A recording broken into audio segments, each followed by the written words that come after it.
Hello friend, राशि sir academy में आपका स्वागत है। और आज हम एक नया टॉपिक में अपने हिसाब से अलग अलग टॉपिक ला रहा हूँ। अगर आपको जिस टॉपिक पे वीडियो चाहिए आप कमेंट में बता सकते हैं, ठीक है।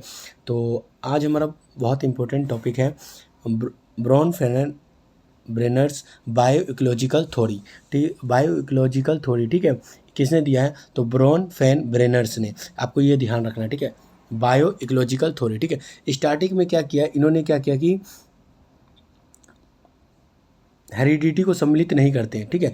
केवल इन्वायरमेंट पे ही फोकस करते हैं, ठीक है। मगर क्या किया कि इन्होंने बाद में क्या किया, इसमें हेरिडिटी को भी शामिल किया है, ठीक है। इसलिए अब इस थ्योरी का नाम क्या होगा? बायो इकोलॉजिकल थ्योरी, ठीक है। आपको याद रखना है, ठीक है। तो व्यक्ति सजीव व निर्जीव से घिरा हुआ है। व्यक्ति क्या होता है? सजीव, जो लिविंग है, और निर्जीव नॉन लिविंग जो थिंग्स है, उससे क्या होता है? व्यक्ति जो है घिरा हुआ है, ठीक है। दोनों व्यक्ति के ऊपर प्रभाव डालते हैं। जैसे कि आप ही देखो, आप भी क्या कि लिविंग और नॉन लिविंग से घिरे हुए हो, ठीक है। जैसे पेड़ हो गया, लिविंग है, जानवर है, कुत्ता है या मनुष्य है, ये लिविंग थिंग्स है। नॉन लिविंग पंखा है, घर है, बिल्डिंग है, मंदिर है, कार है, ट्रक है, ये नॉन लिविंग है, ठीक है। एयर है, वायु है, चांद है, सितारे, इन सब से हम लोग घिरे हुए हैं, ठीक है। वो नॉन लिविंग में आ गए। तो हम क्या है कि दोनों चीज़ से घिरे, निर्जीव और सजीव चीज़ से घिरा हुआ है, ठीक है। आपको यह ध्यान रखना है। तो इन्होंने क्या एक तरह से पांच स्टेज दिए, एक तरह देखा जाए तो। वैसे स्टेज नहीं कहेंगे, दिया है, ठीक है। तो इन्वायरमेंट कैसे कैसे डालता है, ठीक है। तो इन्वायरमेंट जो है, यह भी है इन्वायरमेंट, यानी लिविंग और नॉन लिविंग, ठीक है। सभी प्रक्रियाओं को सिस्टम कहते हैं। कितने? ये भी जो पहला है, दूसरा है, तीसरा है, चौथा है, 15, जो हम निर्जीव और सजीव से घिरे हुए हैं, तो उसके जो मंडल है, इन सभी को हम क्या बोलते हैं? सिस्टम कहते हैं। मनोवैज्ञानिक ब्रोनफ्रेंड क्या क्या है? इनको सिस्टम का है। नॉन लिविंग और लिविंग थिंग्स जिससे हम घिरे हुए, उसको क्या क्या है? सिस्टम का है। आपको अच्छे से ध्यान रखना, ठीक है। सिस्टम कितने दिए इन्होंने? टोटल 5 सिस्टम या मंडल कह सकते हैं, इन्होंने दिया, ठीक है। तो सबसे पहले हम पढ़ेंगे क्या इसका? पहला माइक्रो सिस्टम, यानी इसको हम क्या बोलते हैं? लघु मंडल। माइक्रो मतलब छोटा, लघु, ये लघु मतलब भी छोटा होता है, सिस्टम यानी मंडल। सबसे छोटा मंडल जो होता है उसको क्या बोलते हैं? माइक्रो सिस्टम कहते हैं, ठीक है। बच्चे पर सीधा प्रभाव डालता है, क्योंकि यह नियर होता है। बच्चे पर, जो बच्चा है उस पर डायरेक्ट प्रभाव होता है, इनका सीधा प्रभाव होता है। क्योंकि बच्चा जब पैदा होता है, उसके आसपास क्या होता है? परिवार होता है, माता पिता होता है। सबसे ज़्यादा माँ का प्रभाव होता है, जो उसके ज़्यादा नियर होगा उसका प्रभाव, इफेक्ट ज़्यादा होगा, सबसे ज़्यादा प्रभाव पड़ता है, ठीक है। और इसमें फैमिली एंड स्कूल का अलग अलग प्रभाव पड़ता है, ठीक है। स्कूल का अलग पड़ेगा और फैमिली का अलग पड़ेगा, ठीक है। साथ में नहीं पड़ता है, क्योंकि पेरेंट्स और टीचर में अंतर क्रिया नहीं करते हैं। आंगनबाड़ी में जा रहे हैं तो आंगनबाड़ी में देखो पीटीएम नहीं होता है, ठीक है। तो डायरेक्ट प्रभाव नहीं पड़ता है, तो आपको ये ध्यान रखना है, ठीक है। तो इसमें क्या कहते हैं? अलग अलग प्रभाव पड़ता है, और सबसे ज़्यादा प्रभाव पड़ता है क्योंकि ये सबसे बच्चे के नियर होते हैं, नियरेस्ट होते हैं, पास में होते हैं, ठीक है। तो माइक्रो सिस्टम में आपको ध्यान रखना है, स्कूल का अलग पड़ेगा और फैमिली का अलग पड़ेगा। उसके बाद क्या आ जाता है? मीज़ो। मीज़ो यानी मध्य मंडल हो जाता है। मीज़ो सिस्टम यानी फैमिली और स्कूल दोनों का क्या है? ये दोनों इंटरेक्ट किया आपस में, ठीक है। जैसे क्या होता है? पीटीएम होता है। पीटीएम होता है ना, इसमें क्या पेरेंट्स टीचर मिलते हैं बच्चे के सर्वांगीण विकास के लिए, आपस में बात करते हैं कि बच्चे का विकास कैसे हो, बच्चे में क्या कमियां हैं, उसको कैसे दूर किया जाए, ठीक है। माता पिता दोनों, टीचर और पेरेंट्स दोनों मिलकर अंत्यक्रिया करते हैं, इंट्रैक्शन करते हैं, ठीक है। जैसे पीटीएम होना स्कूल में, बच्चे पर प्रभाव पड़ता है, दोनों का बोथ साथ में प्रभाव पड़ता है, आपको याद रखना है, मध्यमंडल में। उसके बाद हो जाता है हमारा एक्सो, एक्सो सिस्टम, ठीक है। बहिर्मंडल बोलते हैं, एक्सो सिस्टम एक तरह से बच्चे पर अप्रत्यक्ष पर इनडायरेक्ट प्रभाव पड़ता है। बच्चे पर क्या करता है? इसमें डायरेक्ट प्रभाव न पड़कर इनडायरेक्ट प्रभाव पड़ता है, ठीक है। जैसे माता पिता का दूसरे शहर में ट्रांसफ़र होने पर, जैसे माता पिता है उसका ट्रांसफ़र क्या हुआ? दूसरे शहर में, वो पढ़ रहे थे दिल्ली में, अब उनका क्या होगा? जैसे केबीएस में होता है या अन्य किसी स्कूल में क्या होता है कि माता पिता पढ़ रहे थे यहाँ, अब क्या हुआ?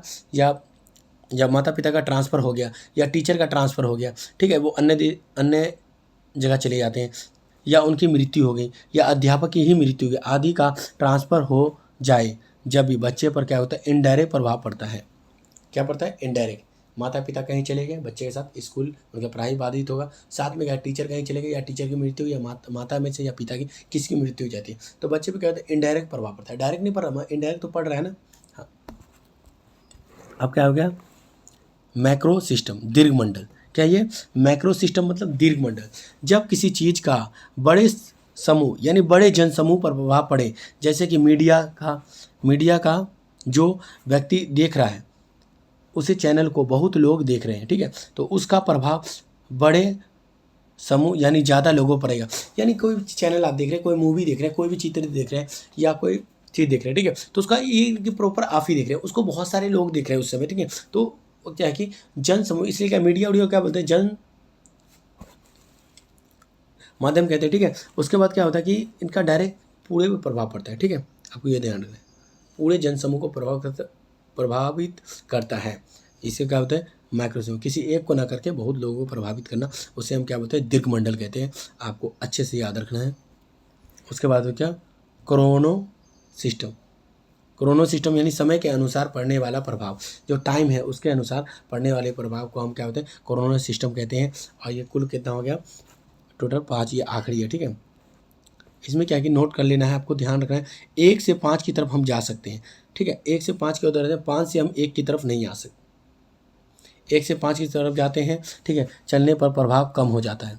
और 1 से जब हम 5 की तरफ जाते हैं तो चलने पर क्या होता है, प्रभाव हमारा क्या होता है, कम होता है, इफेक्ट क्या होता है, कम होते जाता है, ठीक है। इसमें एक बहुत अच्छा क्वेश्चन ये समझा देते हैं आपको, देखो, एक का जो ये बच्चा इससे गिरा या पर्सन इससे गिरा होता है, इसका प्रभाव बस इसी पे पड़ रहा है, ठीक है, दूसरे पर पड़ नहीं सकता। जैसे पहला क्या था, तो हमारा लघु मंडल का इस पर नहीं पड़ेगा, ठीक है, मगर इसका प्रभाव इस पर पड़ेगा, दोनों का, इसलिए 5वें का प्रभाव इन चारों पे पड़ेगा, आपको याद रखना है, समझे। बाहर वाला जो 5वां है इसका प्रभाव सभी पे पड़ेगा, मगर इसका प्रभाव सभी पे नहीं पड़ेगा, ये ध्यान रखना है। चलो आगे चलते हैं। अध्यापन में यूज, यानी जब आप उसमें पढ़ाते हैं तो उस समय इसका क्या यूज है, कैसे इम्प्लीकेशन है, आपको याद रखना है, ठीक है। बच्चे के विकास पर वातावरण का प्रभाव पड़ता है, हाँ, बच्चे के विकास पर इन्वायरमेंट का प्रभाव पड़ता है, बहुत ज़्यादा पड़ता है, क्योंकि बच्चे अपने चारों तरफ से घिरे हुए हैं। अब उसको कैसा इन्वायरमेंट मिलता है, अगर बच्चे मान लो किसी बेकार माहौल में रहते हैं, जहाँ नशा दारू यही सब होता है, तो बच्चे में देखो वो गुण आ ही जाएगा, ठीक है। अब वही बच्चा कोई अच्छी जगह पे रहता हो, ठीक है, और आसपास कुछ ना होता हो, तो वहाँ पे क्या होगा, तो आपको पता है बच्चे पे इन्वायरमेंट क्या होता है, बच्चे की परिस्थिति यानी उसकी संस्कृति, कम्युनिटी का विकास पर प्रभाव पड़ता है। बच्चे क्या है, उसकी कम्युनिटी कैसी है, कम्युनिटी का भी इफेक्ट पड़ता है कि वो किस समुदाय से आते हैं, वैसे वही सीखते हैं। जैसे मुस्लिम बच्चे हैं तो उसका खान पान अलग होगा, उसकी संस्कृति अलग है, रहन सहन अलग है, उनके बात करने का तरीका उर्दू में बोलते हैं, ठीक है, तो उसका संस्कृति, रहन सहन, सब कुछ क्या है, बच्चे के विकास पर प्रभाव पड़ता है। और देखो, अमीर और गरीब, अगर अमीर है तो उसका अलग तरीके से विकास होता है, ठीक है, डेवलपमेंट अलग तरीके से होगा, उसको जो चीज़ मिल रहा है अलग तरीके से मिल रहा है, उसका विकास आगे होगा, कुछ चीज़ उनको जल्दी मिल जाता है। अब मान लो जापान के लोग हैं, वहाँ के लोग बहुत ज़्यादा आगे निकल रखे हैं, ठीक है, तो आपको ये दिखना है कि, और गरीबी, वो कुछ बच्चे हैं जो संसाधन उनको पहुँच नहीं है, तो उसमें क्या है, वो पिछड़े, विकास के स्तर में पिछड़े रहेंगे, ठीक है, तो इसका भी प्रभाव पड़ता है। कनेक्ट स्कूल एंड स्कूल यानी टीचर और पेरेंट्स को, हमें क्या करना है कि स्कूल और टीचर जो पेरेंट्स है उसको हमें क्या करना है, कनेक्ट करना है, ठीक है, यानी पीटीएम करवाते हैं, ठीक है। हाँ, इसका कुछ क्या है कि सीमाएं भी है, क्रिटिसाइज भी किया गया है, तो किस किस, इग्नोर बायोलॉजिकल फैक्टर, इसमें बाद में क्या है कि थ्योरी में शामिल किया, बायोलॉजिकल फैक्टर यानी हेरिडिटी को इन्होंने इग्नोर कर दिया था, और बाद में क्या किया, इसको शामिल किया, ठीक है, तो आपको ये ध्यान रखना है, ठीक है। इग्नोर कॉग्निटिव यानी संज्ञानात्मक फैक्टर को क्या किया, इग्नोर किया गया, बात ही नहीं किया इन्होंने, ठीक है। Ignore step by step development को, जो स्टेप बाय स्टेप, जैसे जीन पियाजे की क्या बोला, 4 स्टेज में दिया है डेवलपमेंट होता है, ठीक है, उसी प्रकार से इन्होंने कोई स्टेज नहीं दिया, ठीक है, आपको ये ध्यान रखना है। 5 सिस्टम दिए हैं जो आपको अच्छे से याद रखना है। अगर आपको वीडियो समझ में आ रहा है, ठीक है, और इसको आप डबल स्पीड में भी सुन सकते हैं, आप वीडियो को पॉज करके इसको पढ़ सकते हैं, नोट भी कर सकते हैं। अगर आपको वीडियो अच्छा लगे तो चैनल को जरूर सब्सक्राइब करना है, और वीडियो को लाइक करें और दोस्तों में शेयर करें, ठीक है। और ये ध्यान रखें, हर टीचिंग एग्जाम के लिए काम करेगा, ठीक है, ये नहीं है कि आप सी टेट को ही बस, जितने भी यूपी टेट है, एच टेट है, सभी में आता है, ठीक है। Thank you, have a nice day.